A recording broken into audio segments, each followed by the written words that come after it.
Keith, and from our understanding, we are still waiting to hear about that decision from City Attorney Jason Teal. We heard that the deadline again was 2 p.m. today. We're hearing that that is still the deadline, and we have reached out to Teal's office to hear how this statement from the sheriff impacts that decision, if at all, today, and we are waiting to hear back on that. Now, if the decision comes out today, again, deadline at 2 p.m., saying that the sheriff violated the charter, City Council President Sam Newby tells me that they'll schedule a special City Council meeting, and that at that special City Council meeting, they will vote on a special election for the sheriff's seat. That most likely will happen in August, of course, a primary election then, and then possibly in the interim, the governor will appoint someone to that seat. But again, we're waiting to hear. This is a very rapidly developing story, and we're talking to our legal analyst about what this all means, breaking that down for you, of course, in the coming hours as we learn more. Now, we're also reaching out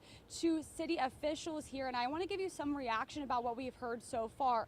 Council member Matt Carlucci sent a statement that reads in part, quote, "Sheriff Mike Williams has been a great help to my constituents and to our city at large. What transpires going forward will involve direction from the Office of the General Counsel. In closing, be assured that I fully stand by our city charter and personally hold firm to the belief that elected officials must live where they lead." I also want to bring in another council member right now, Reggie Gaffney, who has been kind enough to meet us out here, and you have been reacting to this in real time this morning. Tell me what you're hearing. You guys found out before I did. Actually, I got a text from one of your colleagues telling me that did you know that the sheriff had resigned? At that time, I did not know. But I want to thank him for his years of service, not just the 7 years he served the city as a sheriff, but we got to think beyond that because he worked at the sheriff office for many years. And in saying that, I want to believe he made the right decision. And I only say that because I don't know the circumstance. I don't know what conversation he had with general counsel, but we all came to one conclusion that he needs to live in Jacksonville. And so if that's his will to resign at this point, and then I think it's time for the city to move forward. And the council president already stated that he'll call a special meeting next week, and we'll make some decisions moving forward. Hearing that, moving forward with that special city council meeting, what have you heard in the interim? Have you heard that the governor will appoint someone? I'm learning, as you learn, I'm learning.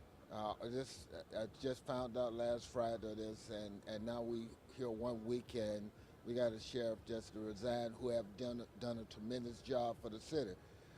So I'm not sure what the next step. Maybe the governor probably will appoint someone. But I think it's our obligation to make sure we meet so we can have a special election to get a new sitting sheriff in as quick as we can. And just give me your reaction play by play since this all broke last week and you heard about this. You tell us for the first time when we told you about it. I'm shocked in a way because it's happened so quickly. I know the sheriff well. I know the 7 years I called him and his team to support me in my district. He's been there. I know he would do anything for Jacksonville. Saying that he made his own personal decision, and I'm not sure why, but I just think it's time to move on. But I do, and I want to say this to the city of Jacksonville, regardless of how you feel right now, I believe he's done a tremendous job. Thank you so much, sir. I know we'll be hearing more in the coming hours, and we'll keep in touch with you. And I do want to let you all know we have reached out to the mayor's office. We have reached out to several other city officials as well as the governor's office on what this all means. We'll have more today at noon, and we also have more online as this develops. But I'm going to send it back to you guys now.